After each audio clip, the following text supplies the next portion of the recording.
Well, hello again, everyone. This is Laura Glenick with the NDI Technical Assistance Team, and we're going to go ahead and get started. I want to welcome you to the Project Leads orientation for the new Round 8 projects. Some of you, you are not new to this. You are either currently operating another project under a different round, or you have in a previous round. But two of the projects are new to the DEI, so we welcome you. So today I'm going to start with a roll call, and this is what we typically do during our bi-monthly administrative project calls.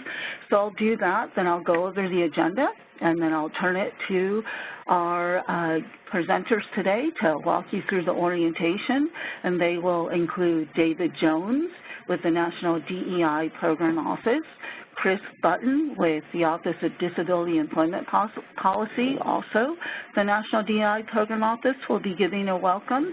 We will hear from Jimmy Curtis from the Office of Grants Management, and my colleague, Miranda Kennedy with the NDI Technical Assistance Team. So with that, I'm going to start with a roll call just to see who's joined us today. And we just typically go in alphabetical order, and I'll just name your project, and if you can let me know who's with you, that would be great.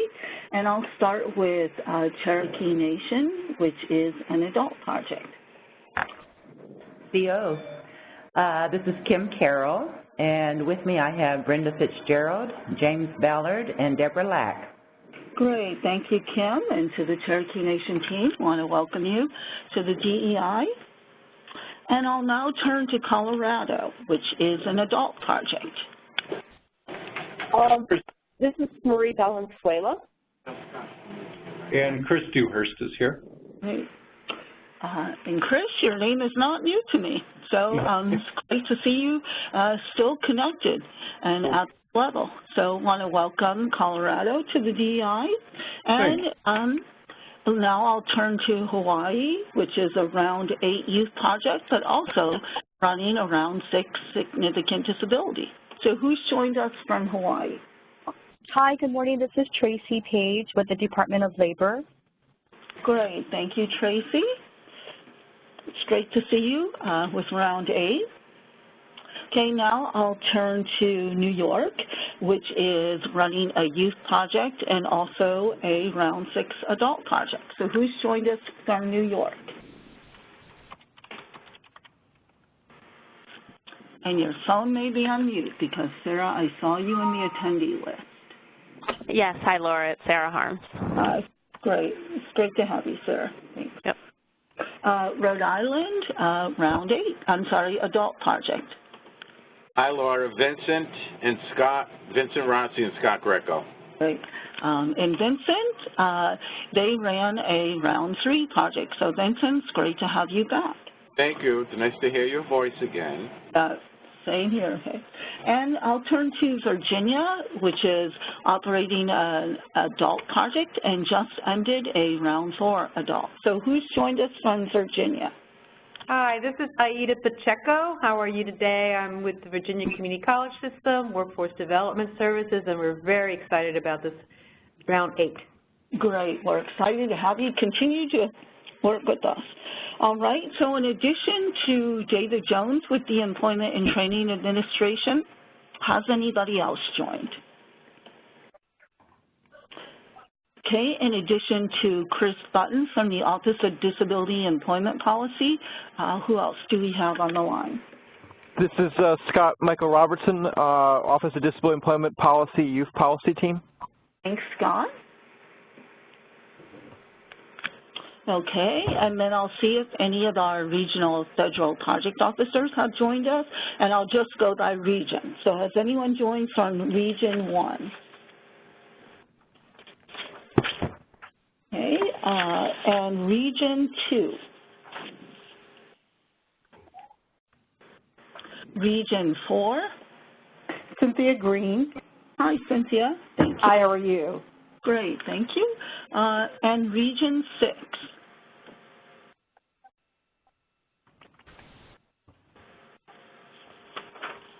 Okay, with that, we're going to go ahead and get started with today's presentation, and I'm just going to go over the agenda with you today. We're going to begin with Jimmy Curtis with the Department of Labor Office of Grant Management. He's going to walk through the functions of this office, your grant award package, and important information and reminders related to your grant. Due to Jimmy's schedule, we're going to have him start first. And then next, we're going to transition to David Jones with the National ETA Program Office, and he's going to give the big picture with a national overview to help you understand how your work fits within the current national landscape, how it builds on the work done in your DEI rounds, and how our work collectively fits within the Workforce Innovation and Opportunity Act, also known as WIOA. Chris Button, as I have mentioned, with the National ODEP Program Office, is with us, and she's also going to provide a welcome.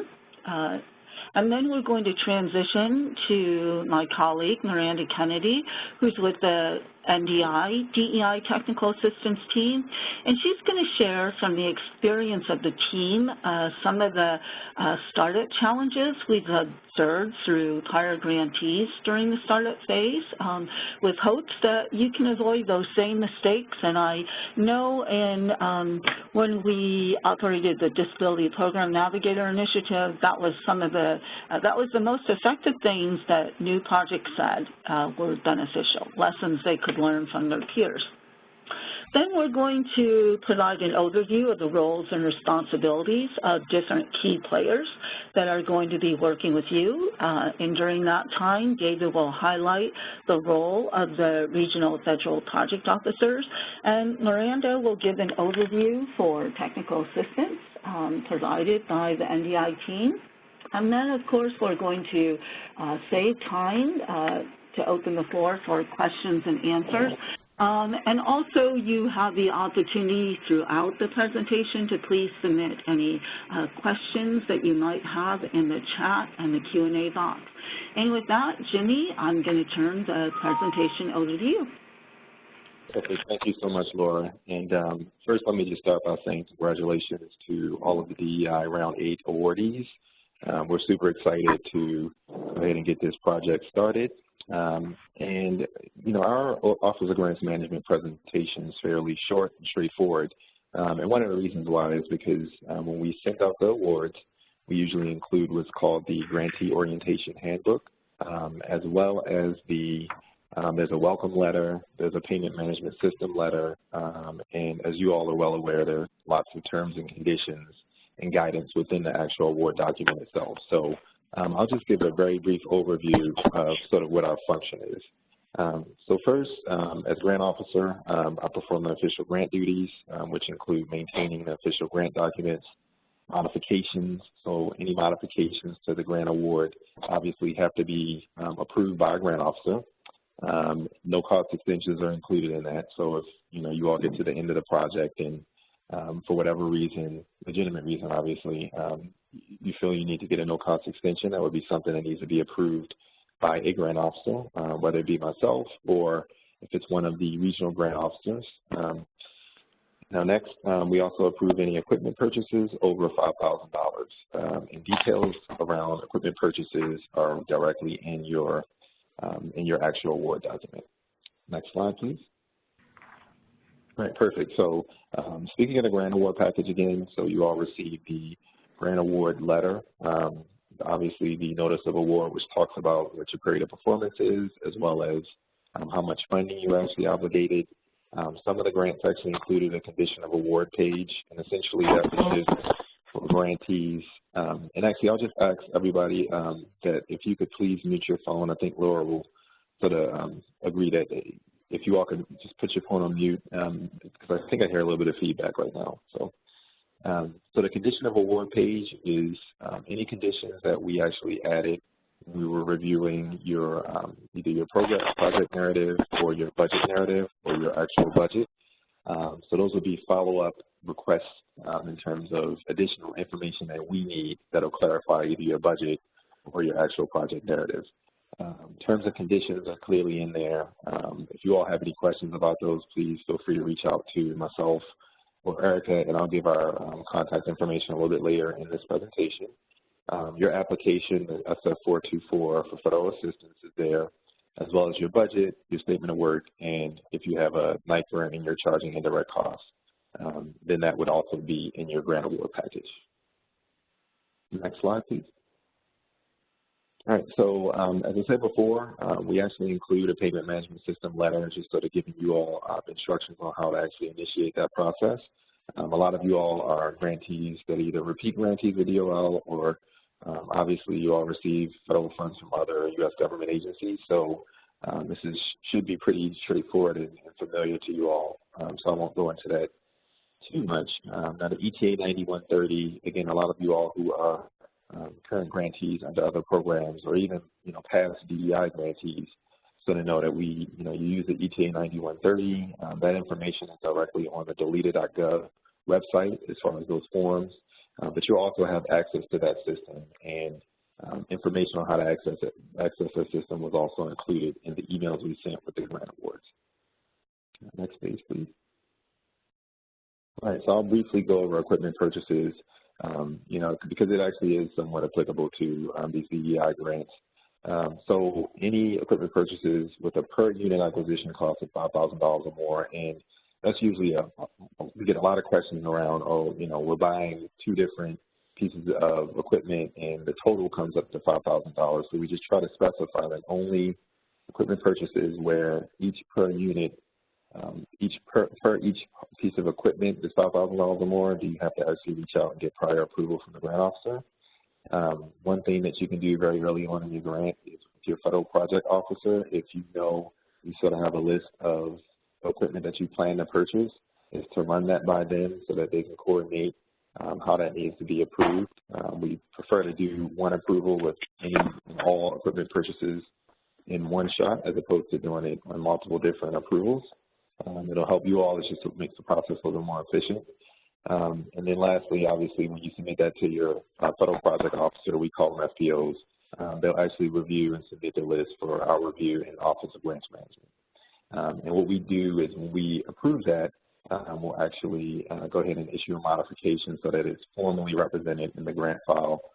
If we do not approve it initially, we'll usually reach back and request more information on how and whether or not it's, the purchase of the equipment is actually going to, be needed in the performance of the grant and everything. All right. All right, so I think one of the things that we try to do very early on after the grant awards are made is to just remind all of the grantees, just please keep an eye on and, do a really thorough review of all of the terms and conditions.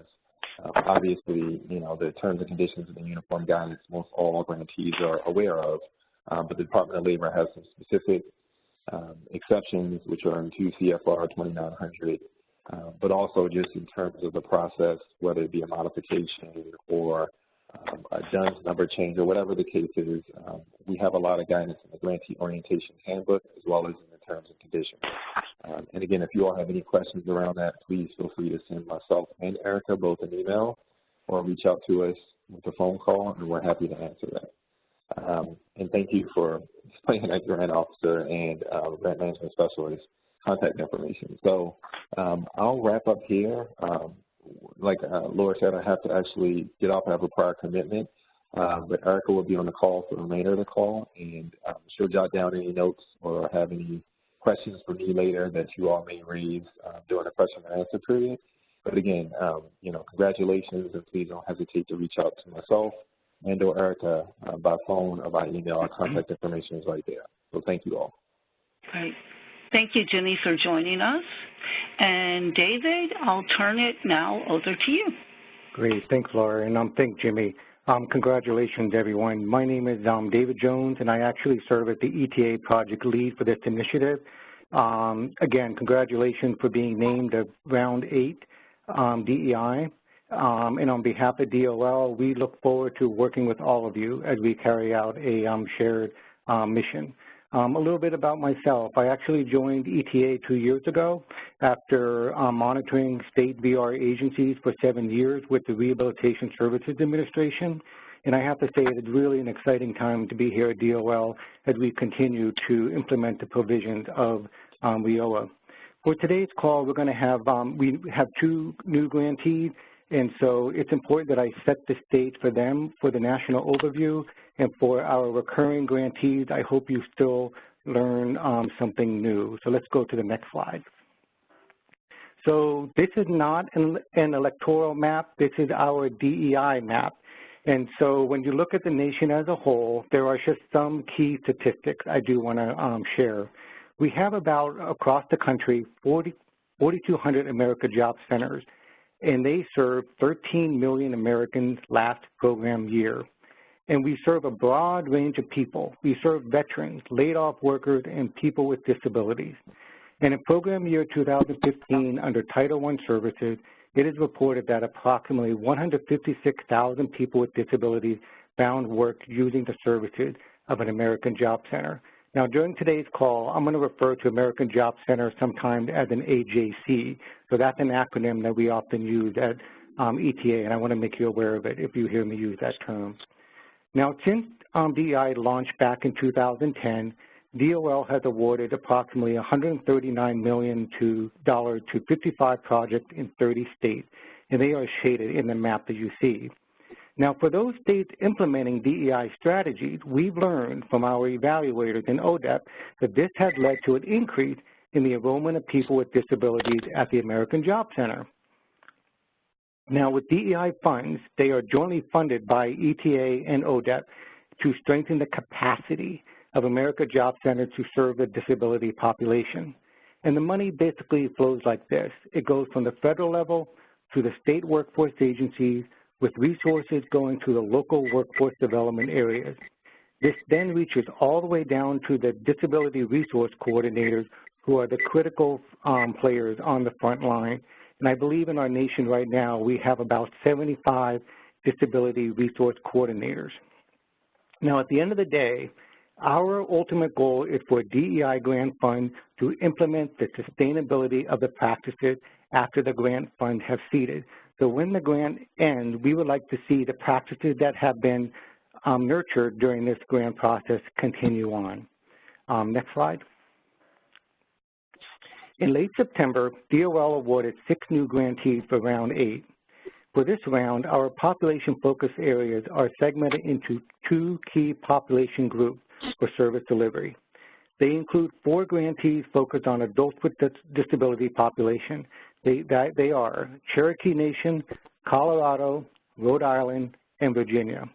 And 2 grantees are focused on youth with disabilities population, and they include Hawaii and New York. Next. Now, round 8 will be the last round for DEI funding. Now, you are a very special class if you stand on the shoulders of many states and projects that came before you. And this even includes me. I actually am standing on the shoulders of Randy Chapkin, who led DEI round 1 through 6, and I know she is missed by many on the TA team. And so I just wanted to briefly acknowledge her leadership, prior to me joining in round 7. Today, I'm so pleased, though, that we have 2 new grantees joining the DEI family. They include the Cherokee Nation and the state of Colorado. Again, welcome. For other grantees, 2 have been awarded the second time, Hawaii and Rhode Island, and so welcome back. And 2 grantees are what I call the Triple Crown winners. They include Virginia and New York, and unfortunately, there is no trophy, and I do not have a layer of roses for you. But again, welcome back. So clearly you see that we have various levels of experience in our team, and hopefully we can learn from each other through networking and peer exchange throughout the performance of this grant. Next. So I want to briefly share some key areas on how DEI evolved over the years. One relates to performance. The performance period for DEI round actually fluctuated over the years. For example, Round 1 through 3, it was 36-month performance period. Round 4, 3 years and 4 months.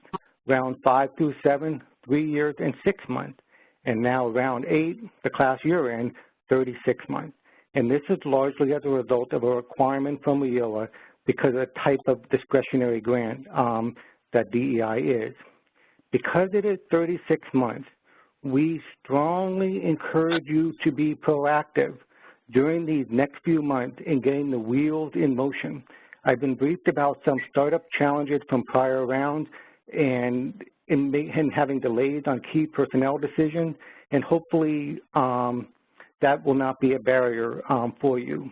Now, one thing I've established since round 7 FOA that continued on to round 8 to overcome the challenge is that the applicants were required to submit a detailed work plan. So as you begin to get the wheels in motion, please refer to your work plan.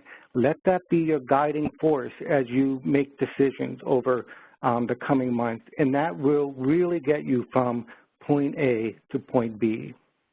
As it relates to evaluation, DEI Round 8 will not undergo a separate evaluation process by ODEP for this round, and this is something that had occurred in prior years. As it relates to significant disability population, we did have in round 6 and 7 a significant disability population focus for DEI, and I do want to acknowledge Chris Button's effort from ODEP for her leadership in that area. And also, DEI in round 5 introduced career pathways. And what we found is, right now in round 8, it is a much more targeted career pathway focus that is inclusive of the work around apprenticeship. So I wanted to share some of this historical evolution for reference. Next page. So, just to remind people that would be great. Yeah, you're on. Some people we can hear your background noise. Okay, thank you. So let's dig deeper into career pathways. And the definition of career pathways in the WIOA law is very long and cumbersome. And I want you to know that the definition at the top is the definition I commonly reference. It's more in layman terms. Now, as you know from your FOA submission, the key thing to remember is that there are 6 key elements for career pathways. Now, the DEI team has developed resources for you surrounding this, and they will be working with you over the coming weeks on, understanding career pathways more. And again, apprenticeship is an important part of the career pathways model. We do have several webinars lined up in which we will address career pathways, and Miranda later on in today's call will highlight when they will occur. Next. So I think, sometimes when we talk, it's important to just pause and should take a step back for a moment and should ask ourselves, what is the big picture? We have all these requirements that Jimmy had mentioned, and I'm telling you about the history. And I just wanted to take a moment to give you some remarks as you think about DEI moving forward. And, oftentimes I remind folks that DEI is a pilot initiative, and it is not a program. And we are simply in the business of testing what works and what does not work. Unlike other typical government programs in government, I like to think ourselves as taking a very much of a contrarian approach in how we do business. With that approach, sure, there will be increased risk. But from my perspective, failure is okay as long as you are implementing something innovative, taking risks, being bold, and breaking down barriers for the greater good. And it is through the continued innovation, our goal is to learn from your DEI project and transfer that knowledge of strategy to be replicated nationally. DEI is very much of a bottom-up approach and not top-down, and this is largely based on the proposal you submitted for your grant funds. There is no cookie-cutter approach in how DEI funds must be used within the state, as we want you to be innovative and think big throughout the project. There is this old quote that I often refer to about DEI, and I think it really reflects the essence of what DEI is about.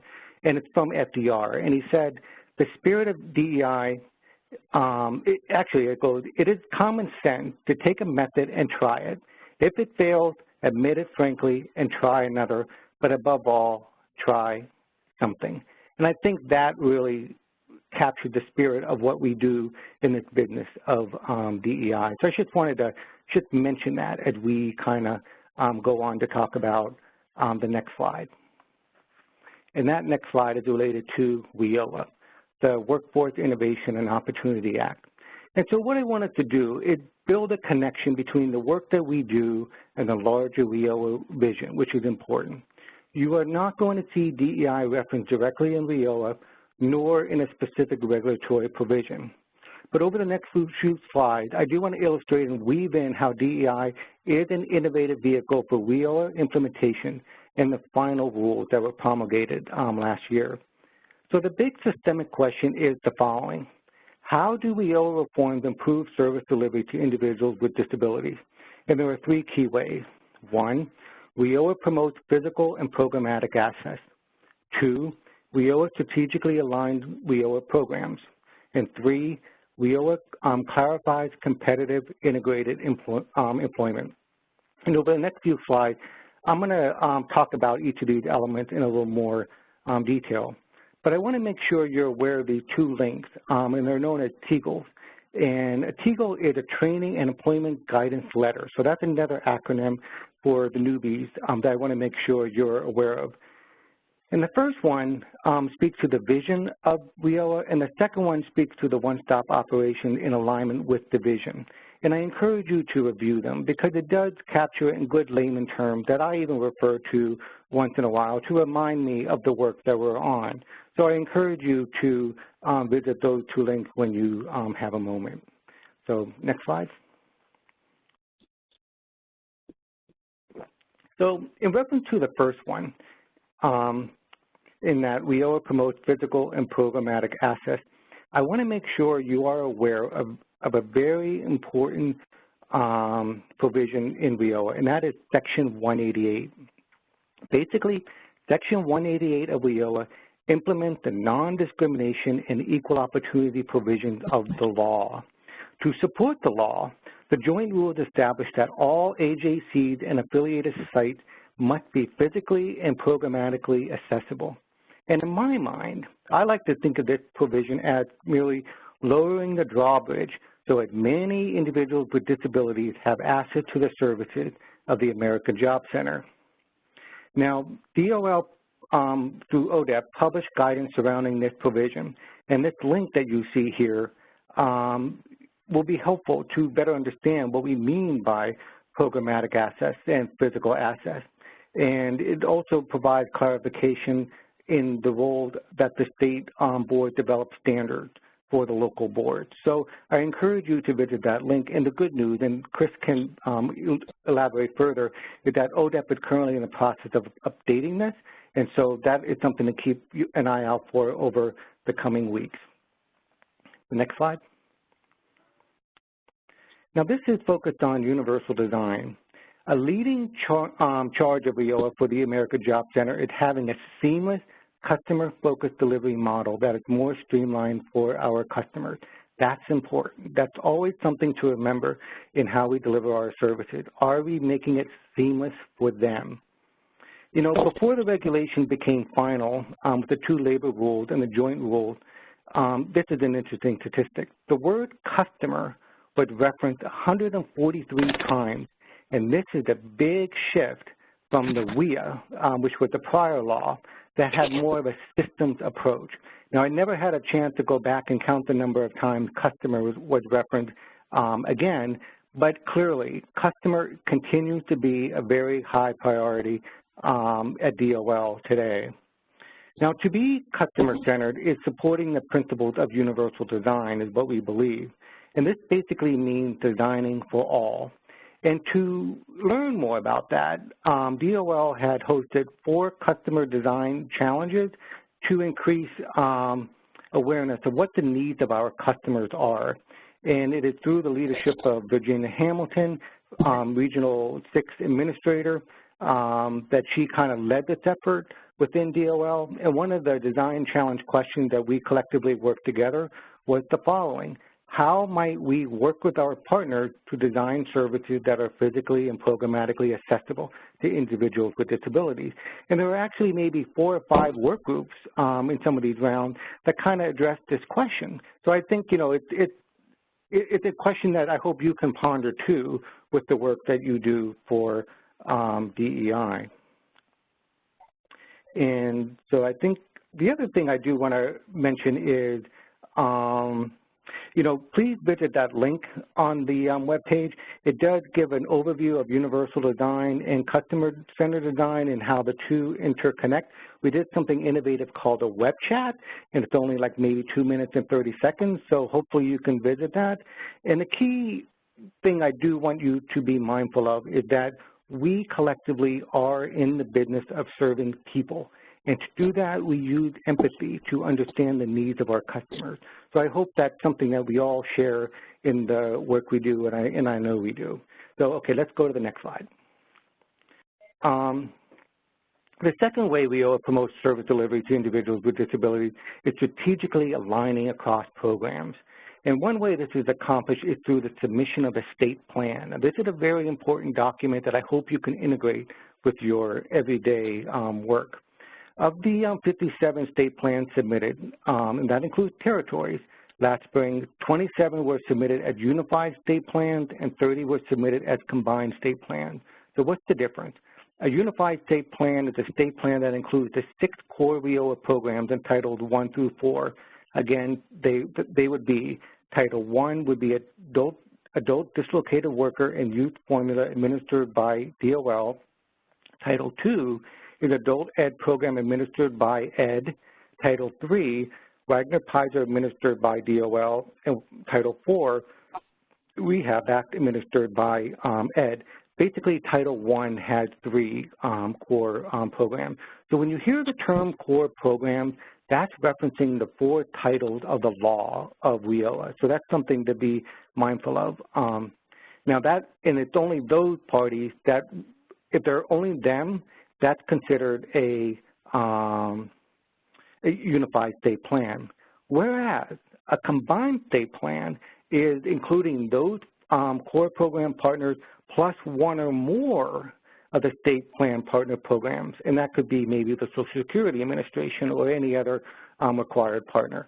So it's more expansive is what a combined state plan would be. So as you put together your DEI project, your state plan should be an important resource so you know how your work is connected with the larger state vision and strategy. And the state plan will include strategies related to career pathways, apprenticeships, strategic partnerships, and regional planning. In addition, the state plan must describe how the America Job Center will comply with the non-discrimination requirements of Section 188, as we just talked about earlier. So, next slide. And the one key partnership I do want to highlight during our call is the partnership with the Social Security Administration, because they administer the Ticket to Work program. And as you know, there is a provision that by accepting DEI grant fund, the project must be an EN or apply with SSA to be an EN within 60 days after receiving DEI fund. And I recognize that there has been a lot of confusion in the front line about the implementation of Ticket to Work, and I'm pleased to share that at DOL we are taking several steps to address this issue. ODEP, through the leadership of Kirk Blue, has been tasked with leading the charge of strengthening that collaboration at the national level, and you do have TA support from NDI as you, work through that. Next.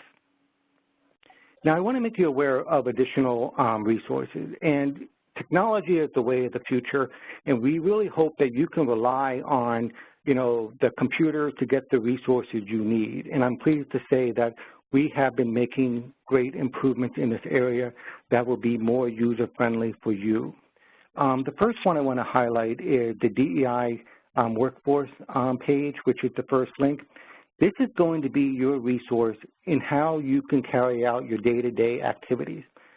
This site will be undergoing a major change over the next 2 weeks that when we have our December 12th call, we are going to do a walkthrough. And so you will know exactly where you can find the different things on your DEI page. We want to make it efficient for you so then you can focus on the work of serving the people and not focus on trying to find all this different information that we provide at the national level.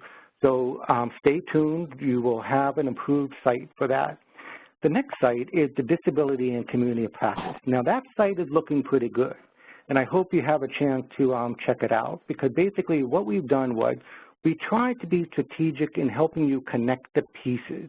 There are 3 key elements. You have the America Job Center, and they have 2 key customers, the employer and the customer, the individual with a disability. And what we've done, we've designed resources for each of those 3 pieces. And I hope you have a chance to check it out. And during our December 12th call, we will walk through that as well. And then we also have the Innovation and Opportunity Network, and that website link is there. Now think of this website more as what are things that are WIOA related, this is the law, WIOA related across the programs, across the 6 programs. So this is going to be much more high level in how we implement WIOA collectively across agencies. So that could also be a good resource. And finally, we do have the Office of Disability Employment Policy. They have a great website, and we placed their link there as well. There will be an opportunity to, I'll answer questions at the end, but at this moment, I would like to transition it over to my friend, Chris Button.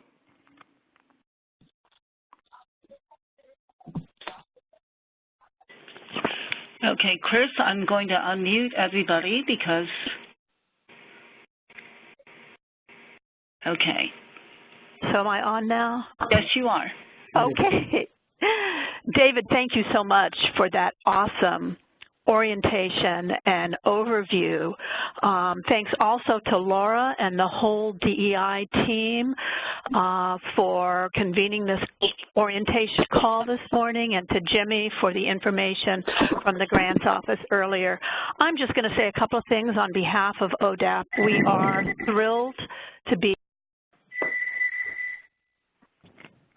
group of grantees. We appreciate working with David and the ETA team to work with you guys to try to really identify strategies for the future. You are our tentacles to the real world.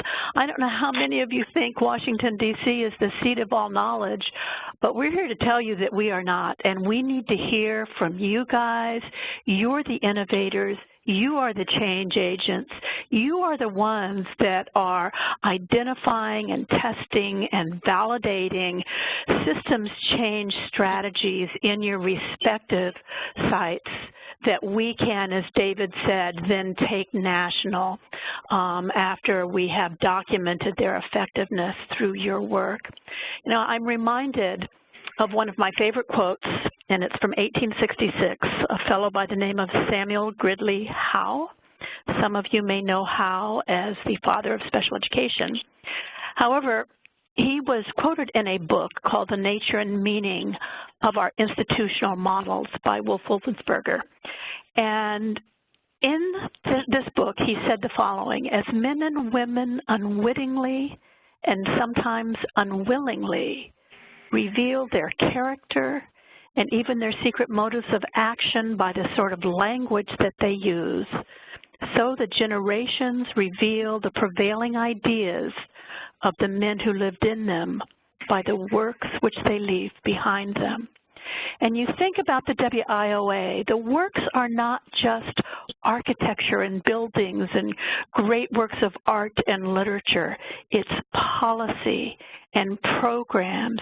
And what are the great works that we are going to be leaving behind as a result of this Disability Employment Initiative activity is making sure that our programs and services that are provided are welcoming and inclusive of youth and adults with disabilities, that people with disabilities have the opportunity to work and participate in all the benefits that we have here in the United States of America of being able to be a full participating member of our communities.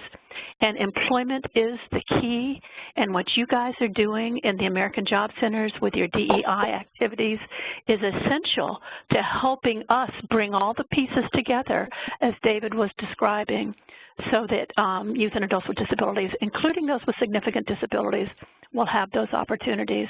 I wanted to highlight just a couple of things. David mentioned the 188 guide. This is the disability reference guide that provides you many examples of what can be done to implement the regulatory requirements of the non-discrimination provisions of Section 188. We are in the process of updating it and hope to have it out early in the year. But here's a perfect example of how the DEI activities have helped inform policy nationally.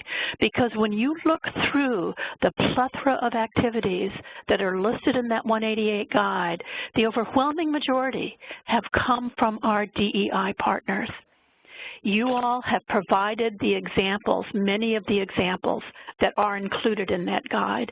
And as we update it now, particularly focusing on some of the newer requirements of the WIOA, such as, for example, certification, memorandums of understanding that are new, we're getting our examples again from you all. So we thank you for that from a national perspective, and that information is going to be informing everyone across the country once the updated guide does get out.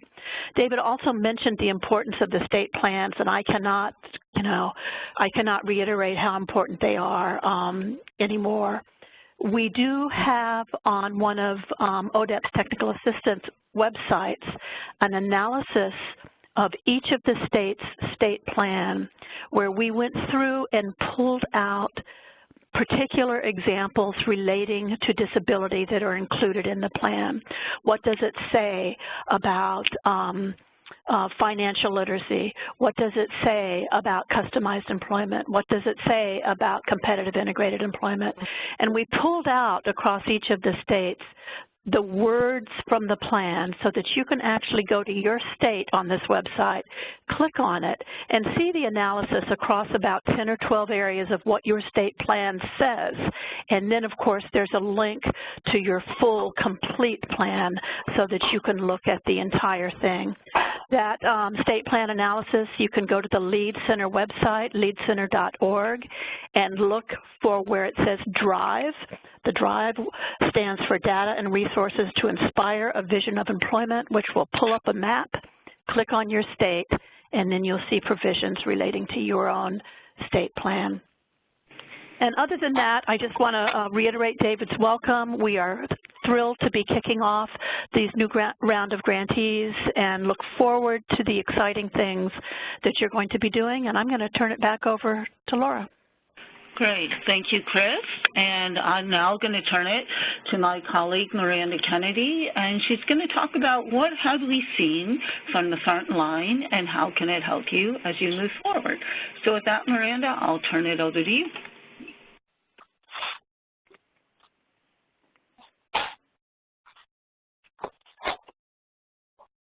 Miranda, I'm going to unmute you.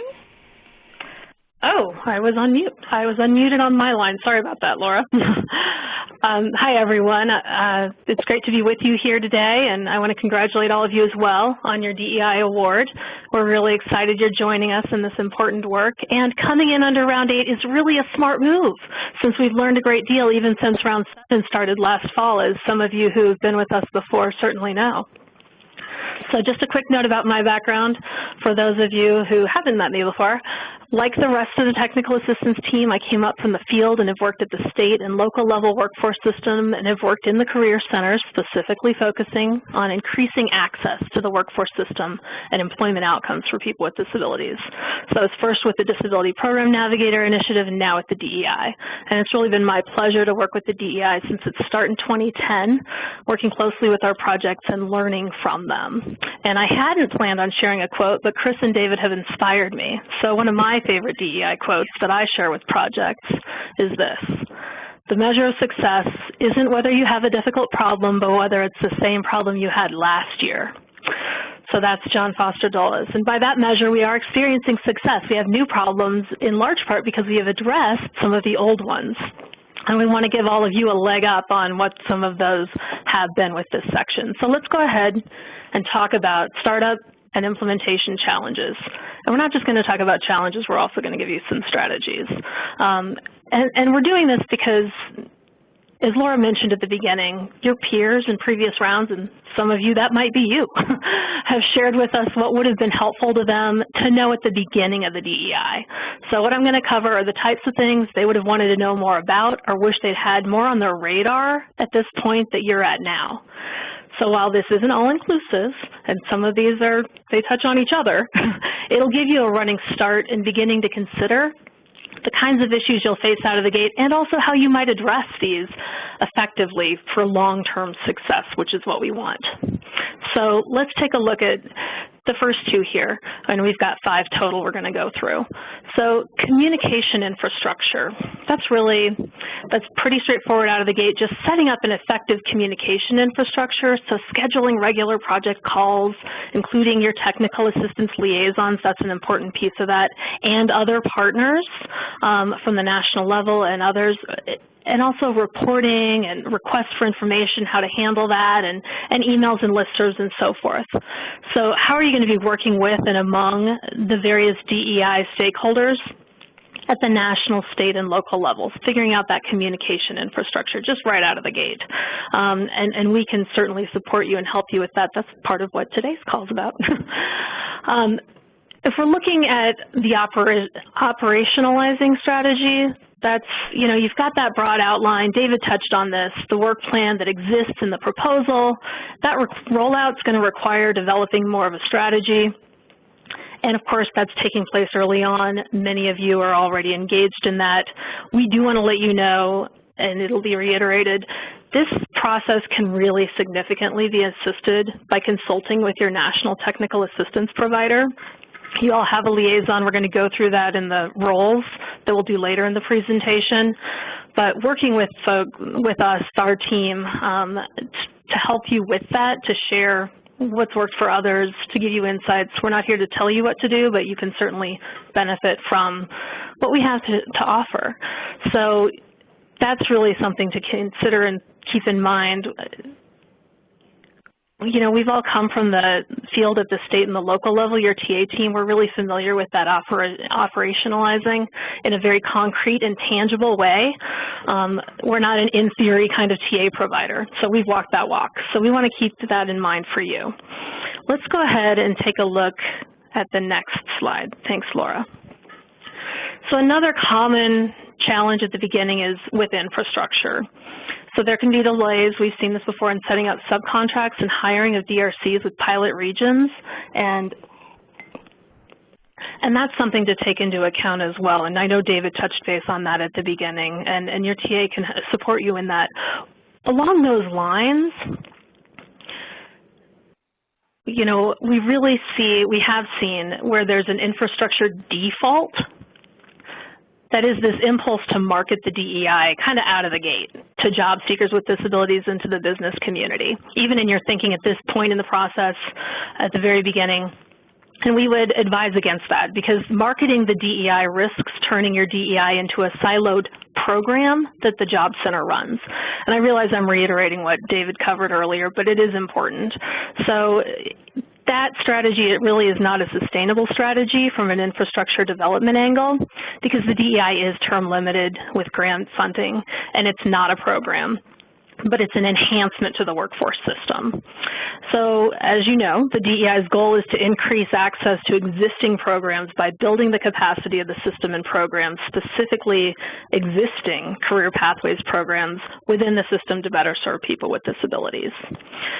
Something your peers in other rounds have said, they've talked about the DEI as being a blueprint for WIOA and how it works across titles. And so that's really important. This is an enhancement. It's not a program. It can be more behind the scenes. So as you're moving forward, marketing the accessibility of your job centers, of your career centers, that's what this is about, not marketing the DEI. So we want to encourage that. Let's go ahead and take a look, Laura, at the next slide, where we're going to talk about partnership challenges. So one of the challenges your peers have also seen, and you might be seeing as well, hopefully not, but if you are, you're in good company, because one of the common challenges is not identifying partner roles from the beginning, and of course that results in problems in coordination and understanding and achieving the grant goals. And that goes along with kind of the default of what is this about, and having a really clear understanding about that, and this opportunity with WIOA and how these partnerships can align more closely, that goes hand in hand with the DEI, and it can make everything much easier and more obviously mutually beneficial if you align it with that, and that follows along everything that's been said earlier in today's presentation. But an example of that is where your local level pilots are hiring those DRC positions, those Disability Resource Coordinator positions. They might be doing that before they fully understand the DEI mission and objectives, and that the role that the Disability Resource Coordinator can play. They've got the job description, but we've seen time and time again where they may be inclined to tap someone who's an existing case manager and not realize the role is more than that. So one of the tools that we have developed is the Tale of Two DRCs, Disability Employment Program versus System Capacity Building Project. And I want to give an example here from round 7. Just over maybe a month and a half ago, we were in Massachusetts, which has a round 7 project, and they've got Richard Berena there, and he was a round 3 Disability Resource Coordinator, and he'd been a navigator before that. So he came up in one style, where the DEI was conceived more as an employment program, and they acknowledge that. However, after having done this work for a number of years in a seemingly successful but not real capacity building or sustainable way, you know, we've gone in and shared the Tale of Two DRCs with Richard in his local area, and after being presented with this narrative that provides a clear framework to shift over to a systems capacity building model, he and his local leadership, so Workforce Board and Job Center executive leadership, are actively changing their strategy. And we've seen the same type of powerful aha moment when presenting this TA exercise with Workforce Board members and Job Center leadership with your peers in round 7. So as I said, you know, we've learned much even since round 7 in terms of how to convey this message effectively to the field. So definitely we encourage you to discuss with your TA liaison, perhaps using this tool with your workforce boards and your hiring folks before they hire their disability resource coordinators. It's just food for thought. It gives them information. It does not tell them what to do, but informs them more fully about what we can be achieving here and how that might look. So go ahead, Laura, and let's go to DEI fundamentals of knowledge.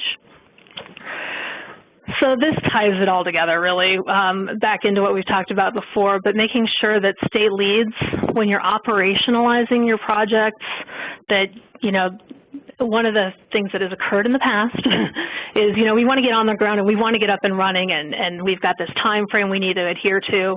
But it's important that before we do all of that, we take time to get a good lay of the land and have a real comprehensive understanding of all the project components. So we're really customizing trainings and timelines to meet the individual needs of project staff before they begin DEI implementation. Because if project staff are operationalizing that service delivery before they have that deep understanding, it'll present a lot of challenges down the road. You'll have to back up. So again, that ties into understanding what the DEI is about and the DRCs. Those of us on this call have this, but we need to make sure that the field, the local level, really does. So one specific example I'm going to cite here, and we have many examples I could choose from, but this one will be on your radar if you're not already set up as a workforce employment network, is the required DEI component of becoming a workforce employment network. So we really encourage our projects to work closely with technical assistants and our subject matter expert on workforce ENs, Kevin Nickerson, to explore different options for how to operate your EN before applying and registering to become an EN. So there are local, state, and national models you might not know about that we can walk you through, along with information, pros and cons for each, examples of how others in your, among your peers have done this. And we're really doing this to give you a much better sense and vision for what you're signing up for, what your local local areas might be signing up for at a state level, or if you're joining a national EN, before you go through the paperwork and all the rigmarole to become an EN. And it can also, taking that time with your TA and with our subject matter expert on this can really allay any concerns you might have about this significant commitment of becoming an EN. It'll give you really meaningful information from what we've learned and empower you to make better choices. And we do this in a very tailored fashion to meet your areas, all the local areas that are our pilot sites' long-term needs that will ultimately lead to much more successful and sustainable outcomes beyond the grant funding. So those are really some of our key takeaways, and we spelled it out here on the slide so you can take that with you, and we hope you'll be working with your TA liaisons to, dive more deeply into this. I'm going to go ahead and hand it over to David, I believe, at this point to talk about reporting requirements. Nope, I'll hand it to Laura, actually. Nope. Laura? This is David. I can take over. Yeah. And I wanted to, first off, should give some clarification as to what is the role of ETA before we go into the FPOs. And, just so folks know, ETA takes the lead on the solicitation of the DEI grant. And I know that there are some sadness about DEI not continuing moving forward. The good news is I'm going to be able to be more available right now because historically at this time of the year, I would already be starting the planning stage for the next round of grant. And so I feel in some ways there's a silver lining in that I can be more engaged in the present moment in working with the DEI grantee and not thinking a year in advance. So in some ways, it is a good thing, and I will have that opportunity to be working more closely with you, and I'm happy about that. The other thing that ETA does do is that we oversee the technical assistance from NDI, and we also oversee the federal project officers, and that's where we are now. And if you can go to the next page. And so basically, these are your FPOs. FPOs are the acronym for Federal Project Officers. And every grant is assigned a regional federal project officer, and I'm sure you've all made a connection with your FPO already. There are 6 FPOs across the country. FPOs conduct desk reviews, on-site monitoring, and serve as our primary federal contact. They are our antenna for the headquarter office, and for your purposes, they are the key folks that you should contact should you need to make a modification with your budget or statement of work. Just to give you a heads up, I and the team meet quarterly with the FPOs. One of the first things we do every meeting is we look at the drawdown of funds. This is something we monitor because we want to make sure that you are drawing down the funds as intended. And because we do not want to see a situation where there's so much money at the end of the grant and then you're seeking a no-cost extension. So we kind of work with the FPOs to kind of be a little bit tough on you guys to make sure that you spend the money. So let's go to the next page.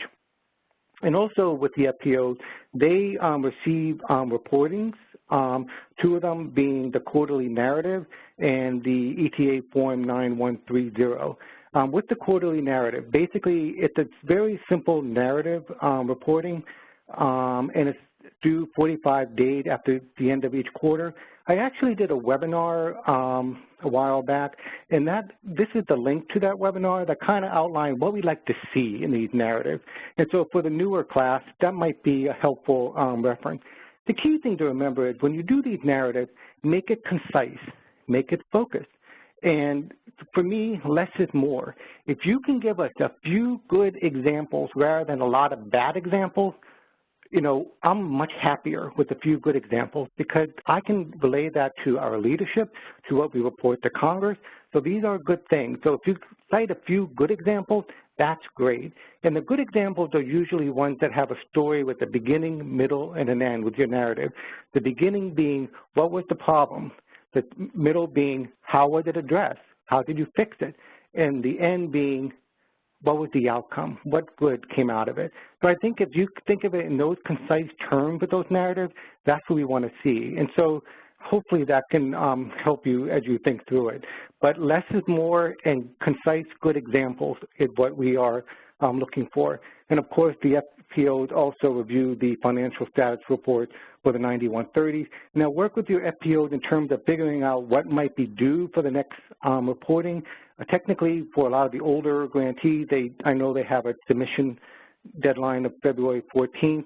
So just be working with them, you know, to figure out what you need to submit. I know you are still in the startup phase. So the next slide, and I will transition it back to Miranda. Great, thank you, David.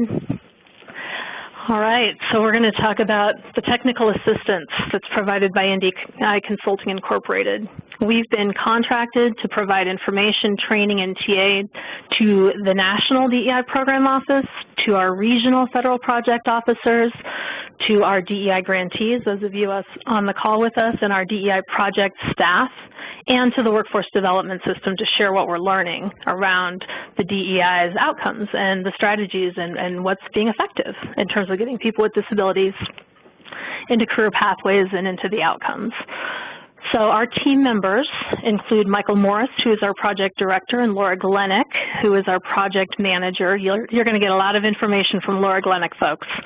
You probably already are. And if you're not, let us know, because you should be getting a lot of information from her. So we have, in terms of our training and technical assistance liaisons, and we're the liaisons. We also wear different hats as well, just like most folks out there in our workforce system. There's myself. I'm the DEI Director of Training and Technical Assistance. Brian Ingram, who is our Workforce Access and Integrated Resource Team Approach expert. Dave Mayer, who is our DEI Career Pathways Subject Matter expert. And Nikki Powis, who is our expert tagged with Youth and Business Engagement. We all work very closely together, and you'll learn more about how those liaisons connect in a couple slides here. But we also have, I've mentioned him before, Kevin Nickerson, and then Nanette Goodman. Kevin Nickerson is our subject matter expert on Ticket to Work and Workforce EN. He ran a very successful Workforce EN, and now he's tapped regularly by Social Security Administration. We've learned a lot from the field, and he's supported by Nanette Goodman, who is our analyst. So they're going to be helping track and support all of the Ticket to Work that you're engaged in. So don't feel like you have to go figure that all out by yourself. We have a lot of support around that. We also have our Disability Workforce Specialist, Alexandra Kilty, and our IT Specialist, Jason Glenick. And some of you might remember Alex Kilty from the Disability Program Navigator Initiative. She helped to oversee that. We're thrilled to have her with us on our team, as we are with the rest of the team we have. And they're working closely with David right now on Workforce GPS with Laura. So that's the team members that you will be hearing from and working with. We all come from the field. We've all worked at the state and local level among your TA liaisons in the workforce centers, as I mentioned before. And we get out to the field regularly, and we try to stay in regular communication. That's what makes us relevant, and we can help connect you with each other. And we'll talk more about that in the next couple of slides. So Laura, can you go to the next slide? So really, we do provide information. That listserv I mentioned, we host that, and it serves to compile and disseminate resources and training information. We also use that to collect information from you. We do maintain as well a DEI technical assistance collection site and disability and employment community of practice. You're going to be getting well acquainted with that, and David is working closely with Laura and Jason right now to make that more efficient and easier to find our great resources. So the technical assistance, again, you'll be assigned a TA liaison. They're going to work closely with you. They're available for anything you need. One-on-one discussions, problem solving, any strategic planning. Really, we're here to help support the implementation of the DEI within the workforce development system, and so that it's, you know, we're not just hitting the numbers, but we're building that capacity, and we're going to focus on that sustainability from the beginning. So let's go to the next slide. So startup and implementation. I just talked about some of the challenges there, but we have, and you'll have seen already, that suite of TA and training tools. We've already sent you, you know, what are your, you know, project lead assessment and workforce EN assessment and such. We have those types of tools to help us figure out how to respond to your needs. and move forward from there. We want to be very tailored in our approach. We update those with each round, and we've updated those for all of you, so you're benefiting. With this last round of DEI, it's been pretty finessed, and we're hoping we'll be able to execute some pretty great technical assistance and support to all of you that really meets you where you're at. So the grantee TA on-site visits, let's talk about that. It provides what we do with our TA visits. This is an opportunity to allow us to provide support directly with you. We can come in and observe, analyze, identify strengths and challenges within your project. We come out to do that. We do some pre-site visit planning activities with DEI project leadership and with your federal project officer and the national office. It's all very coordinated. We all want to make sure we're coming together in a way that you get the benefit from all of our perspectives. And as such, you know, FPOs and the national office liaisons will be extended opportunities to be involved in that agenda development, making sure things are included from their perspective that might be helpful to the state or local level. And certainly join us where that's possible. And we also have some post-site visit activities that are listed here. You know, we do post-site visit surveys. We write those reports. We highlight that information because there's a lot we learn from being on the ground with all of you. And it might not even just be a meeting at the state level. We certainly take the show on the road and go out to local areas and meet with local sites. That's a new practice we've done, and we can be very flexible with how we do this and whatever is going to meet your needs, and we can give you examples of what's been effective with other site visits, with other of your peers who are similar in scope and size and, you know, responding to the types of needs that you might have. So let's go ahead and take a look at the last slide here. So we have our NDI DEI contact information listed here for you, and that'll be coming out in different ways as well. Which TA liaisons are covering which projects, and we are all very much looking forward to working closely with you and learning from you, because we still have things to learn and to figure out, and that's part of the beauty and the joy of being your technical assistance support. So don't think we know everything. We don't, and we won't tell you what to do, but we certainly have things we have learned. But it is all very, you know, we recognize that you're all unique, and there are things that you're going to develop, but we can provide a framework, and we can get you guys a leg up with getting started. So with that, I'll hand it back over to Laura, because I know she's going to want to share an upcoming grantee learning opportunity that David referenced earlier about career pathways and such. So Laura, I'll hand it over to you to talk about what we have for grantees moving forward. Great. Thank you, Miranda, and I'll do this quickly because we do want to open the question and answers.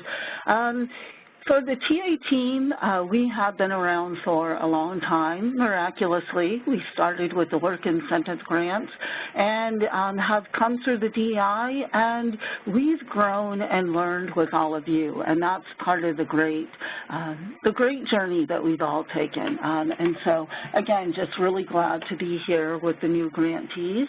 You all should, as Miranda said, be on a listserv. You should already have received a calendar invite for this. If you're not on a listserv, if you haven't received a calendar invite, please send something to Miranda or myself so we can get you caught up. The National DEI Program Office holds a bi-monthly Project Leads Administrative meeting. The next one takes place December 12th, and the calendar's already set through June, and these are mandatory meetings. So we request that somebody from your team is on this call. Sometimes there are meetings or schedule conflicts that come up, so a senior DRC may come in your place. And during these calls, we have a presentation. You receive updates from the national office and other teams as appropriate. So this calendar invite should have already been shared. Please let us know if you have not received it. We also also have a grantee learning opportunity that is taking place next week, November 28th, starting at 3 o'clock, to take into consideration the vast time zones. We do start our grantee learning opportunities at 3 o'clock Eastern Time. All of the learning opportunities are based on Eastern Time. And this is, again, where we've grown and learned with all of you. Round 5 was the first project that implemented career pathways even before WIOA was on the ground and running. And over the years, we've really learned a lot about the DEI projects, the local area, and working with the state level. Dave Mayer is our subject matter expert in this area, and he's going to work with Miranda to present part 1 of the 3-part series, integrating DEI and career pathway strategies to improve inclusivity. And that's really all the DEI is about, increasing access and participation of individuals with disabilities and workforce services at all levels. We do request that you register for each of the trainings. There's a link here, and you should have also received the invite separately. We will share this PowerPoint after we're done, and I will include in the email the link that Chris Button referred to, the DRIVE website, and specifically the information about the WIOA matrices tool. So I went over that quickly because I did want to turn it back to David Jones and see if we have some time for questions and answers. So David, thank you. Thank you, Laura. And I do want to mention to the team, this is a team effort on the ETA side. I'm joined with Sharon Dunham. She's a workforce development specialist. Some of you may have worked with her, and Laura Ibanez. And so I wanted to make sure you are aware that it is a team effort at ETA, and that is the contact information. Should I not be available and you'd like to I'd like to open up to questions and answers. Any questions that I can answer? Okay. And David, I have one that was in the chat box, so I'll raise that while everybody else is getting ready. The question was, when does the Department of Labor plan to negotiate outcomes with grantees? That's a good question. I don't know if this is DEI specific or if it's a different program, but in terms of DEI, which I presume this is the question targeted for, I would think that this is something that I'm going to have to look into this question. I'm not really clear. This isn't something that was raised in my radar. I don't think it's applicable for DEI as it is for other programs because we are an initiative and we do have different ways of doing business, but that is a very good question. And Laura, if you can track down the name, I'll double check. Yeah. I don't think it's applicable to DEI compared to other programs per se because we are an initiative and no memo came my way that there is any negotiation for outcome for DEI. So at this point, I'm going to say it's not applicable, but I'd like to verify that, and I will get back to that person to confirm. And they did provide more information, but David, I'll follow up with you and share what was provided. Okay, thank you. Relate that, good. And I've unmuted the phone lines. And I'll see if anybody, you can also raise your hand, but I've unmuted the phone lines, and it might not be the most formal way, but please take advantage of this time to ask a question or raise a comment.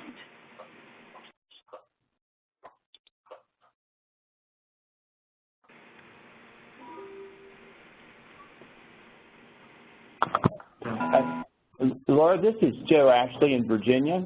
Yes, hi, Joe. And I just wanted to say this was a very well done and very well organized orientation.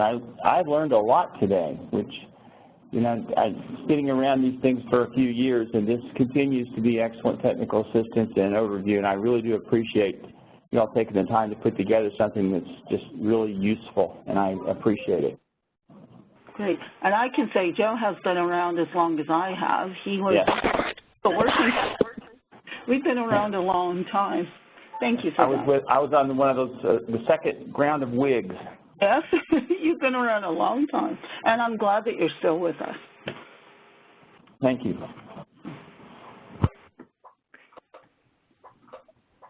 Are there other questions or comments? This is Marie in Colorado. Yes, hi, Marie. Hi. So if the outcomes of the targets really aren't applicable because this is an initiative, can we modify our statements of work to remove that section from our plans? You know what, this is something I would think you would need to work with your FPO. Basically, what you have submitted as part of your grant application are the goals in which we are holding you accountable to, but in terms of a separate initiative with outcomes, I'm not aware of a separate reporting requirement beyond what we have already established in this webinar with the quarterly narrative and the 9130. So this is something I should verify with our FPO to make sure we're being consistent across the country in how we are monitoring that. But it's, would not act to remove it at this time. So we're going to look into this a little bit more. Again, like, we're not a program, we're an initiative, and the requirements we follow are not as rigid, is what I want to say sometimes, as maybe a formalized DOL program. We are a pilot. So but let me look into this in terms of negotiations for outcomes, because I want to make sure that there's something that should be occurring that is occurring, but I don't think there is. But let me look into it more. And David, this is Laura, and I now remember from the RFP, it did say in the RFP that grantees were to indicate their proposed targeted outcomes, and then upon receiving award, those would be negotiated with the national level. Right, and then they would be with the FPO in terms of what you are targeting. What we've found historically is if you don't set a goal, you're not going to work towards it. Sometimes people will just go through the motions. So what we want to see is you establish some kind of goal that you are working towards, and then we are knowing that you are making an effort to go in a direction, and you're being transparent in letting your FPO know what goal you're working towards. But we want to make sure that the FPOs are aware of that, and they can work with you in getting there, and even the TA team can help you getting there in being transparent what your objective is. And Laura, this is Joe Ashley again, and I would echo the concept that you did say that we would negotiate those goals or those targets, I guess. But I would also say, David, it would be, I like the way you framed this as a pilot, but I want to be sure the regional FPOs are coming along with us on that ride. Sure. And that they understand that that's the concept as you presented it. That would be very helpful. Sure, we'll do. And we will close the loop on this and make sure it's being consistently applied. Great. Thank you, Joe and Aida and Marie. Do we have any other questions or comments?